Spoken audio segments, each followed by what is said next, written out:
Come on, Katie. Oh, yes. I didn't have to do nothing. Katie, come on, here.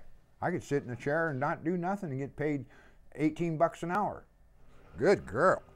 Plus benefits. Heavens, that's a dream job. It's going to be an exciting day.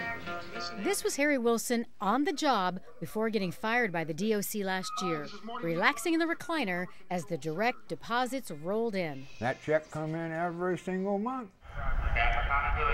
Wilson was a cook at the state prison in Clallam Bay. Co-workers accused him of sleeping on the job and not staying on task in the kitchen. So the DOC sent Wilson home to cook, not for the inmates, but for himself while they looked into it. He collected salary and benefits like medical, holiday pay, and vacation while the state investigated. $30,000 for 6 months in the Lazy Boy. And I figured if they want to play the game like that and pay me for it, that's their prerogative. Because you knew they could probably wrap it up quicker. I could have wrapped that up in a week. The King 5 investigators have found that in the last 5 years across all state agencies, more than 1,000 employees accused of misconduct on the job have been put on home assignment, government lingo for go home, do nothing, and get paid.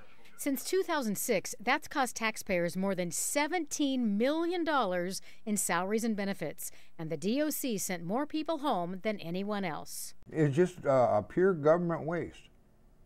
You know, I mean, they sit here and cry about the budget cuts and stuff like this, and then they do something like that. The DOC's home assignments jumped over the years from 7 people at home in 2006 to 106 in 2010. Why was the DOC telling so many staff members at prisons like Stafford Creek in Aberdeen to clock out from here and clock in at home?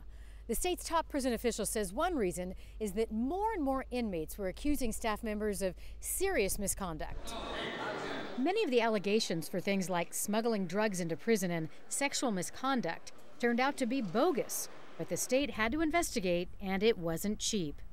During a time when the DOC laid off more than 1,500 employees, the agency paid more than $4.5 million in salary and benefits to workers who weren't doing any work at all. And that doesn't count the money to investigate and the cost of replacing the person who's sitting at home. I think that it's a lot of money. DOC Secretary Bernie Warner noticed the expensive trend last year and said, that's enough. He created a policy to punish prisoners who drum up fake charges, consequences like taking away their good time. And he told prison superintendents to speed up the process. It's proactively saying, hey, can you investigate this more quickly because this person's at home and we're paying for them. It worked. The number of DOC employees getting paid for nothing dropped from 106 cases in 2010 to just 7 cases right now. I'm proud of what this chart shows, and that's results. I'm hoping next time that we can report that we have 0 and continue to make progress in that.